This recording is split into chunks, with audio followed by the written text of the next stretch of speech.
এখানে আমি আমার পছন্দ মতো সবজি দিয়েছি, আপনারা আপনাদের পছন্দ মতো সবজি দিতে পারেন। এখানে আমি দিয়েছি শসা, পেঁয়াজ, টমেটো, গাজর, একটা ডিম সেদ্ধ করে দিয়েছি, একটু বয়েল আলু দেবো, দিয়ে ওটাকে হালকা মিক্স করবো।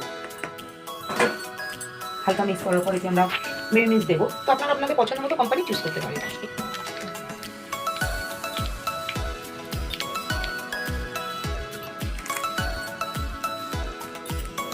একটু গোলমরিচের গুঁড়ো দিচ্ছি, এটাকে ভালো করে মিক্স করবো আমরা।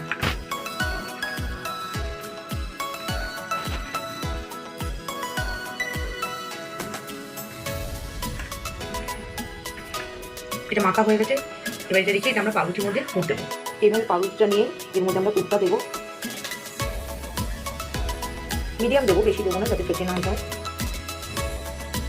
দিয়ে আরেকটা পাউরুটি নিয়ে এটা হালকা পেস্ট দেবো, ততক্ষণ কড়াতে ওটা হোক। আরেক দিকটা আমরা উল্টে দেবো, হালকা একটু তেল ব্রাশ করে দেবো।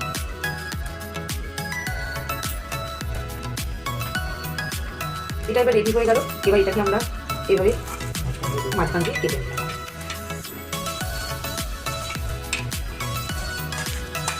কতটা লোভনীয় হয়েছে দেখুন আপনারা, এটা খেতে খুবই সুন্দর, কম খরচার মধ্যে।